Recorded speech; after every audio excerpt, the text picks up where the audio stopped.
So we're now just over 12 hours away from the overager trade deadline for the Ontario Hockey League and just over 24 hours away from the OHL trade deadline on Wednesday. But I don't know if we're going to have many trades left. I'm planning to do a live stream on Wednesday, but with all the trades that have happened this afternoon and into the evening, I don't know if there's much left. So let's go over what's happened since the last trade video I did. Starting off with the news coming out of the London Knights, because Ethan McKinnon, he suffered an injury back in October, and today they picked up Caleb Lawrence from the Ottawa 67s, and it seemed McKinnon would be the odd man out because you can only have 3 overagers, and with Lawrence going to London, that puts them at the 4 overager limit, but it's come to light that Ethan McKinnon has stepped away from the game of hockey due to concussions, which is really unfortunate. You never want to see a player's career end this way due to injury. But for McKinnon,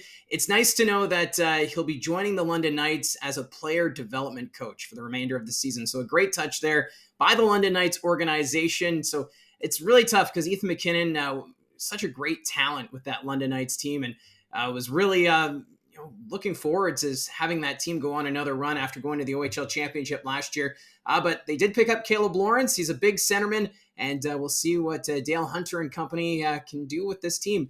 I don't think the London Knights are going to be done in the trade market, but we'll have to wait and see. So that's the news in regards to the overager situation with the London Knights. Now, getting back into the trades, the Windsor Spitfires, they have been busy today. First, they trade Roberto Mancini to the Flint Firebirds.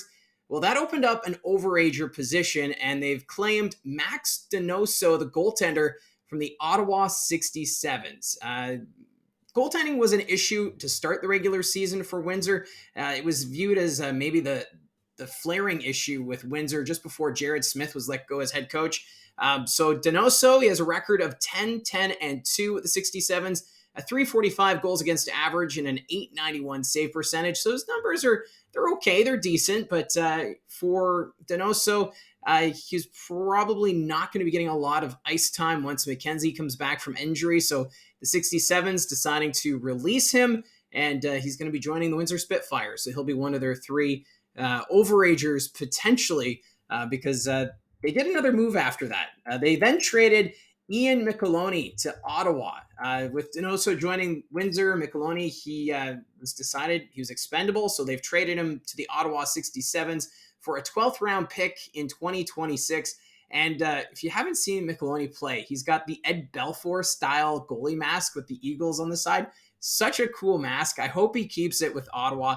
But he has a record of 5-7-2 and a goals against average of 4.50 and an 867 save percentage. So his numbers not that close to Donoso, but he is a 2004, so maybe an OA candidate for next season. We'll have to wait and see. But Micheloni, he'll be off to the nation's capital to play for the 67s. But don't worry, the Windsor Spitfires and the Ottawa 67s were not done trading at that point. Following that was the news that Jacob Millette, the overager, was sent to Ottawa. These two teams, they seem to have each other on speed dial, or they were instant messaging these trade decisions. I don't know how they were doing it, but those two teams busy with the trades. So the overager forward, he'll go to Ottawa for 4 draft picks. That includes Ottawa's 2nd round pick in 2027, which is another great return for an overager for the Windsor Spitfires after they got the 2 picks from Flint in the Mancini deal. They got a 2nd and a 3rd in that one. So great job for Windsor getting some great draft picks for their overagers. For Millette, 12 goals, 20 assists, 32 points in 37 games this season. This will definitely help provide that depth for the Ottawa 67s who are in buy mode. I think for the trade surprises so far, the Ottawa 67s North Bay Battalion have to be up there with their additions. So I think this is a great pickup. Jacob Millette, a great talent. And when you've also got Pinelli and Stonehouse and the likes, I think he's going to fit in quite nicely with Ottawa. And we'll have to wait and see. Maybe they do another addition. Maybe they do another trade with the Windsor Spitfires. We'll have to wait and see. After that, it was the big trade we've been waiting for. The Peterborough Petes have sent Owen Beck to Saginaw. This trade we've been waiting for the last couple of weeks. We heard maybe he was going to Sault Ste. Marie, maybe Sudbury, maybe Kitchener. It ends up being the Saginaw Spirit. So Going the other way, Aiden Young and 3 draft picks, which includes Ottawa's second-round pick in 2025, which was a part of last year's deal when Minchikov was traded to the Ottawa 67s. And that was around the time we found out the Saginaw Spirit would be becoming hosts for the Memorial Cup. So Minchikov traded to Ottawa. That second-round pick is then flipped, and they pick up Owen Beck, who played for Team Canada at the World Junior Hockey Championships. In 25 games this season, Beck has 16 goals, 14 assists, good for 30 points. Last season, Beck was also traded at the deadline. He was a big addition from the Mississauga Steelheads to help the Pete's championship run. So he brings that veteran experience, that championship pedigree, and I think he'll flourish with this Saginaw team because they're going all in. They're hosting the Memorial Cup, and they want to go through the front door. So going back to the Petes, they get Aiden Young. He was Saginaw's first-round pick in the 2023 draft. He hasn't really been able to show much of his offensive side yet with the Spirit. He has 1 goal, 7 assists, good for 8 points in just 27 games. He was a healthy scratch the last 2 nights. And the Petes, they just continue to stock up on young talent. So Peterborough getting it done leading up to the trade deadline. Now, another big trade happened after that. The Brantford Bulldogs, they sent Jorion Donovan to Saginaw. And this trade, I'll admit, it caught me a little by surprise because Donovan, he was a late addition to Team Canada at the World Juniors. And the Bulldogs, they're right now first in the East Division. But I'm wondering if the moves by Ottawa and Kingston maybe led Brantford to think, well, maybe we'll move Donovan, get some assets, and just see how the season plays out because Ottawa and Kingston obviously are gunning for top spot in that East Division. So Brantford, out of this deal, they get 8 draft picks. So this is pretty good for the Bulldogs. It also includes 2 seconds and 4 third-round picks. So Brantford doing a great job in this trade. And for Donovan, he's the leading goal scorer by defenseman in Bulldogs franchise history. And this season, 9 goals, 19 assists, 28 points in 34 games for the Ottawa Senators prospect. So he's going to be joining Owen Beck with the Saginaw Spirit and already that stacked lineup. So Saginaw, I think they're gunning for that West Division. And, after seeing what the Sioux Greyhounds did with their moves yesterday, this is kind of their response to show that they're ready for a good battle in the West. So Saginaw, like I mentioned, they're the Memorial Cup hosts, and they want to go in through the front door. So we'll see if the Spirit can do that because that Western Conference is stacked.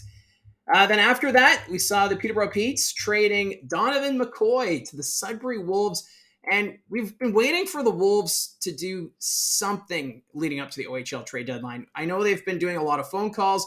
They're talking to teams, trying to figure out deals that they can make. And they've been able to address their defense right now because for Donovan McCoy, he's the captain of the Peterborough Petes. And he's going for Caden Taylor and who is another first-round pick from the 2023 draft. So McCoy, solid defenseman, fills that need in Sudbury.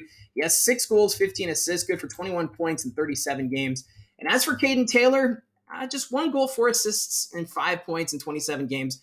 But when he goes to the Peterborough Petes, he's going to be getting that extra ice time because now you've got the likes of Nico Addy that they picked up from Owen Sound, who is their first-round pick from 2023.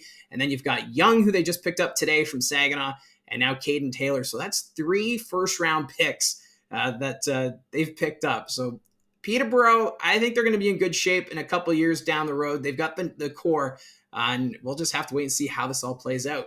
Now, I saved this one for last. The Niagara Icedogs trade Brady Crane to the Guelph Storm. And this one doesn't seem like a big deal, but this one's just odd. It's a head-scratcher. The Icedogs, they traded Crane to the Storm for just a 6th-round pick in 2026. Now, considering yesterday they did that huge trade with the North Bay Battalion when they sent Bronson Ride up north for Charlie Robertson and 5 draft picks, this kind of feels like they were giving Crane away. I'm not sure if he asked for a trade or what, but you got to consider that Crane was picked up from the London Knights earlier this season, and in that deal, Niagara sent to the Knights 2/3, a 4th, and Chris O'Flaherty.